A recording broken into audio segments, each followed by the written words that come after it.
Members matter most.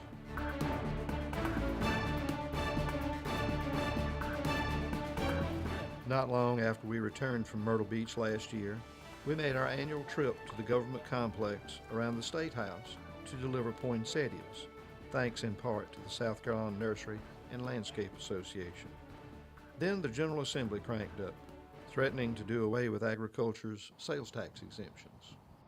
Prices that farmers receive for their commodities are market-driven on a regional or even a worldwide basis. Thankfully, I had an opportunity to testify before a House Ways and Means subcommittee to tell them how important those exemptions are to our bottom line, and without them, many of you would likely be on the brink of financial disaster today. I'm proud to tell you that after our testimony, the subcommittee voted to preserve our exemptions during the last session. That doesn't mean that we can stop watching and listening to what our legislators are saying. Members matter most. We were also successful last session to close some loopholes in the copper theft legislation. We gained relief from motor carrier regulations at the state and federal levels, and we saw budgets beefed up for natural resource agencies and saved the Department of Agriculture from millions in gubernatorial vetoes. I'm going to tee up some discussion topics that will make you think a little bit about the organization. Think about the future of this organization.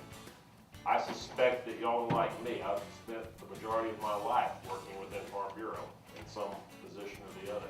I think a lot of this organization. We were honored to have American Farm Bureau President Bob Stallman take time out of his busy schedule to visit with our State Board of Directors this past year. AFBF is working on a long-range project to make sure the organization is positioned to serve farmers for the future. Through the Centennial Development Project, President Stallman has asked Farm Bureau leaders across the country to suggest ways the organization needs to change in the future to remain a viable force for agriculture for decades to come. Also, on the national level, we've been working hard to move Congress toward the resolution of a farm bill. We'll continue to work through our own delegation as well as through AFBF to do what we can to make sure that agriculture maintains a fair and balanced national program. We make sure that our young farmer leaders have opportunities to meet with members of our congressional delegation and their staff every other year. Our Young Farmer and Rancher programs continue to set new highs with their programs as they continue to closely align their work with the mission of the Federation.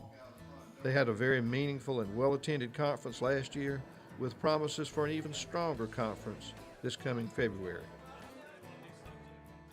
Of course, our young farmers and ranchers also work hard to raise money every year for the Ag in the Classroom program through its golf benefit. Their School Garden Mini Grant program also helps promote the health and happiness of agriculture. About over $2,050.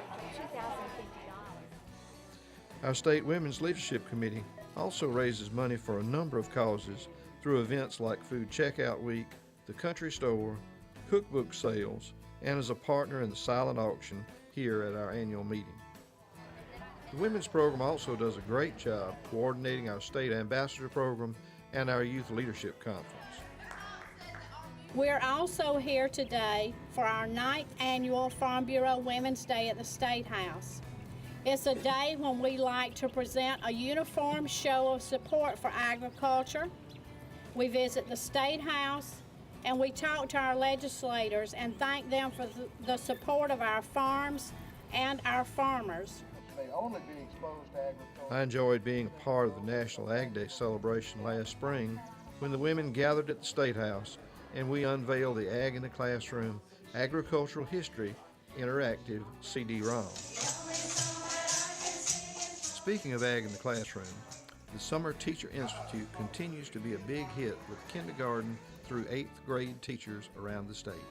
We had another full class of 50 teachers participate in the Institute last summer. Members matter most. You may have read recently that the Friends of Farm Bureau PAC is one of the most influential political action committees in the state. Those efforts would not be possible without your routine contributions or without your participation at the annual Palmetto Pallet. This event has grown to become one of the don't miss events of the summer in Columbia. If your County Farm Bureau contributed to this year's event, thank you for helping the Palmetto Pallet become successful. We continue to tell the farm story anywhere we can. We continue to produce Voices of Agriculture programs for the RFD TV network, and participation in our social media channels continues to grow every day. If you're not already a friend of the Federations on Facebook, please like us as soon as you can. We also have a Twitter feed and a YouTube channel. We hope to soon be able to coordinate all of our digital media through our website and begin to post and email breaking agricultural and Farm Bureau news to our members. Is our understanding of nutrition. As a result, one of my personal goals is to better channel the efforts of our South Carolina volunteers through the U.S. Farm and Ranch Alliance. This program is supported by the American Farm Bureau as well as many, many other entities, including ag suppliers like John Deere and Monsanto. You'll hear more about USFRA tomorrow morning. Focused on is the well-being of the animal. As a Farm Bureau member, please don't forget about the money you can save by using any number of our member benefits. The new GM Vehicle Purchase Program has been a big hit with our members who saved $500 each on the purchase of a new GM vehicle.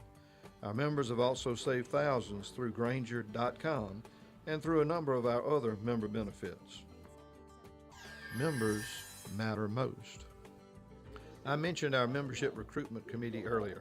I hope that you'll join them in their enthusiasm in the coming year by looking for places and ways to tell the Farm Bureau story to recruit new members. And let me close by saying, go Tigers! We had a great time at the Caffles Tiger Tailgate in Clemson last month. I had a lot of people tell me later how great it was to see Farm Bureau represented so prominently. Speaking of Clemson, your board of directors approved our membership recruitment efforts in sponsoring some producer events across the state next year. We'll begin that with the Young Farmer and Agribusiness Association at the end of January. As we work to support our county farm bureaus, to tell the farm story, to protect landowners and farmers from overregulation, one thing remains constant. Members matter most.